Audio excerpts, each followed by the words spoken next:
Assalamualaikum warahmatullahi wabarakatuh. Kami dari kelompok 1 akan mempresentasikan tentang dinamika penyelenggaraan pemilu kada di Indonesia. Dengan anggota kelompok Cynthia Maidul Lestari, Fandi Ahmad Yusuf, Diaul Haq Azam Muhammad Nur, Tito Yudanegara, M. Faisal Amri, dan Lili Ayudia Permatasari. Perkenalkan, nama saya Cynthia Mei. Di sini saya akan menjelaskan tentang definisi dan asas pemilihan umum.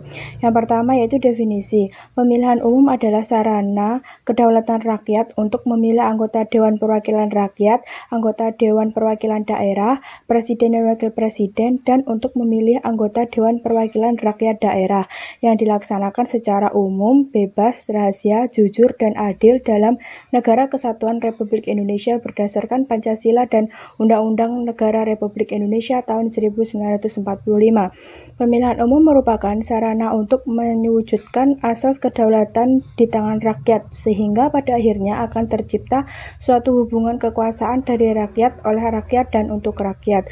Pemilihan umum kepala daerah atau yang biasa disingkat pemilu kada atau pilkada adalah pemilihan umum untuk memilih kepala daerah dan wakil kepala daerah secara langsung di Indonesia oleh penduduk daerah setempat yang memenuhi syarat.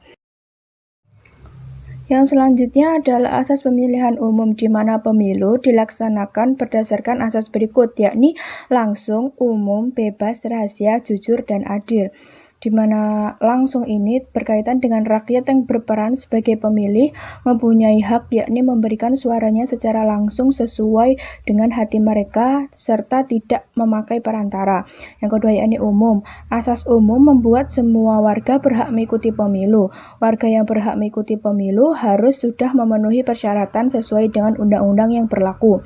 Dalam pemilu tidak ada diskriminasi seperti suku, agama, ras, golongan, jenis kelamin, kedaerahan, pekerjaan, status sosial, dan lain-lain.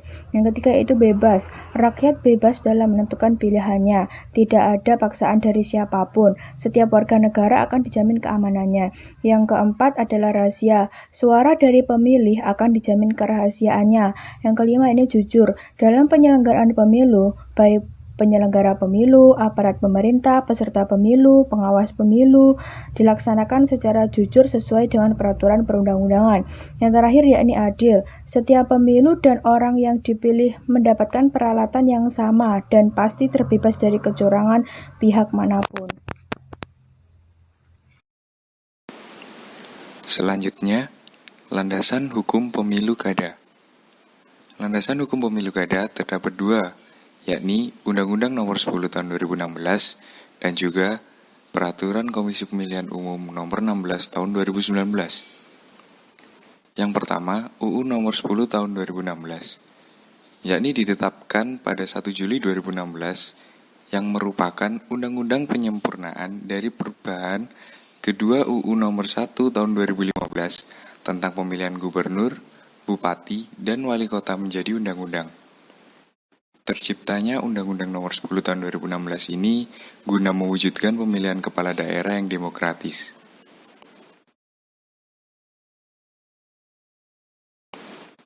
Selanjutnya, Peraturan Komisi Pemilihan Umum Nomor 16 Tahun 2019 yang ditetapkan pada 25 November 2019.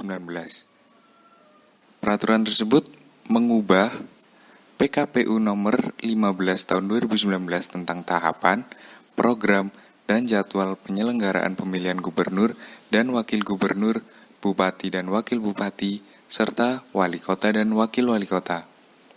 Peraturan tersebut merupakan peraturan komisi guna mengatur jalannya pemilu kada. Assalamualaikum warahmatullahi wabarakatuh. Perkenalkan, nama saya Diaul Haq Azam Muhammad Nur dari kelas A IP 4.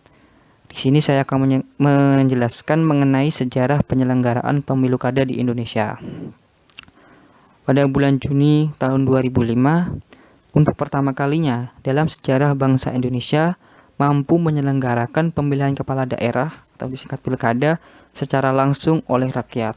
Kenapa saya mengatakan pada tahun 2005 menjadi tonggak awal dari pilkada langsung? Dikarenakan sebelumnya pemilihan kepala daerah yang dimaksud gubernur, bupati, dan wali kota beserta wakil-wakilnya dipilih oleh DPRD sesuai tingkatnya masing-masing. Bahkan, pada era Orde Baru, para calon kepala daerah sudah ditentukan dari atas. Maksudnya dari atas ini yakni sudah ditentukan siapa-siapa saja yang akan menjadi kepala daerah dan sudah mendapatkan izin dari rezim Soeharto itu sendiri. Dan DPRD di sini secara formal memilih calon-calon kepala daerah yang sudah pasti itu sudah mendapatkan restu dari pemimpin pada saat itu atau Presiden Soeharto. Kemudian pada era reformasi muncul beberapa UU. Di sini saya akan hanya menjelaskan mengenai 2 UU saja secara garis besar. Dengan diterbitkannya UU nomor 32 tahun 2004, mekanisme pemilihan kepala daerah oleh DPRD yang sebelumnya mengandung UU nomor 22 tahun 1999 diubah secara drastis menjadi pemilihan secara langsung oleh rakyat. Meskipun UU nomor 22 tahun 1999 ini sudah lebih maju dari era Soeharto, hal tersebut nyata dianggap belum merefleksikan tegaknya kedaulatan rakyat. Sehingga mulai tahun 2005 diselenggarakanlah pilkada secara langsung oleh rakyat. 10 tahun kemudian, tepatnya pada tahun 2015, diselenggarakanlah pilkada langsung serentak. Pilkada serentak 2015 ini merupakan pilkada serentak transisional tahap pertama dari 3 tahap pilkada serentak secara nasional yang direncanakan berlangsung pada 2024. 2 tahap pilkada serentak transisional berikutnya terjadi pada pilkada serentak tahun 2017 dan pilkada serentak 2018.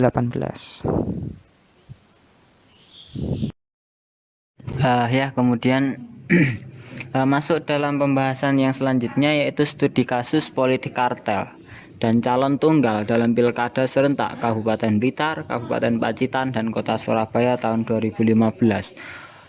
Untuk pertama kalinya dalam perjalanan sejarah pilkada di Indonesia, tahun 2015 menjadi era pilkada serentak yang melibatkan 9 provinsi, 34 kota, dan 224 kabupaten di seluruh Indonesia. Bertepatan pada 9 Desember 2015, pilkada serentak yang dianggap cukup sukses, namun dalam pelaksanaannya bukan tanpa masalah. Polemik calon tunggal dalam pilkada serentak begitu kencang berhembus di masyarakat. Masalah tersebut terganjal dalam Undang-Undang Nomor 8 Tahun 2015 tentang pemilihan gubernur, bupati, dan wali kota yang mengharuskan adanya minimal 2 calon, sehingga menimbulkan konsekuensi bahwasanya daerah yang memiliki calon tunggal harus rela menunggu hingga gelombang berikutnya. Itu adalah isu yang beredar pada waktu itu. Studi kasus yang kita ambil khususnya yang berada di Jawa Timur itu sendiri. Ada 3 daerah yang berpotensi memiliki calon tunggal. Ketiga daerah tersebut yaitu Kabupaten Pacitan, Kabupaten Blitar, dan Kota Surabaya. Namun di Kabupaten Pacitan dalam masa perpanjangan 1 pasangan lagi mendaftar ke KPU, yaitu pasangan Bambang Susanto dan Sri Retno Dewanti yang diusung oleh PDIP dan Hanura. Nah, mereka menjadi lawan atau kompetitor dari petahana, yaitu pasangan Indar Tato dan Yudi Sumbogo yang diusung oleh Demokrat. Kemudian lain daripada itu, Kota Surabaya terdapat 1 pasangan lagi yang mendaftarkan ke KPU, yaitu pasangan Rasio dan Luki Kurniasari yang menjadi lawan atau kompetitor dari Tri Risma Harini bersama Wisnu Saktibuwana yang diusung oleh PDIP. Nah, sedangkan yang menjadi masalah itu ada di Kabupaten Blitar. Hingga perpanjangan masa pendaftaran yang kedua selesai, hanya ada 1 calon yang mendaftarkan ke KPU, yaitu calon petahana. Sedangkan rivalitasnya itu tidak ada yang mendaftar. Pasangan itu adalah Rianto dan Marhenis yang diusung oleh PDIP.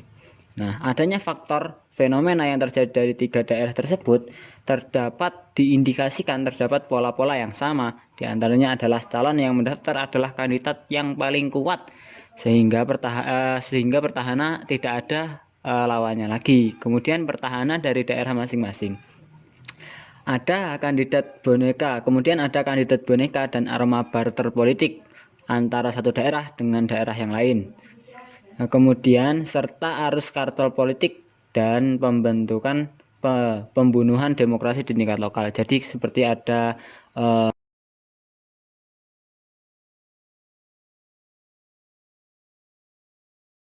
Nah, dari penelitian politik yang dibuat dari ketiga daerah tersebut terdapat kegiatan politik Carter, di mana terdapat kandidat boneka dan barter politik.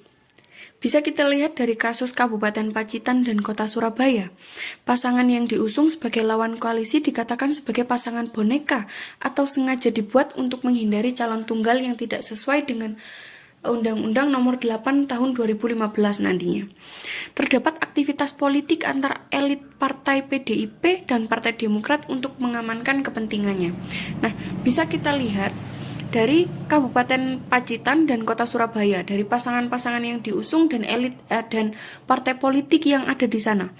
Kita mampu melihat bahwa di Kabupaten Pacitan, Partai Demokrat melawan PDIP, oke.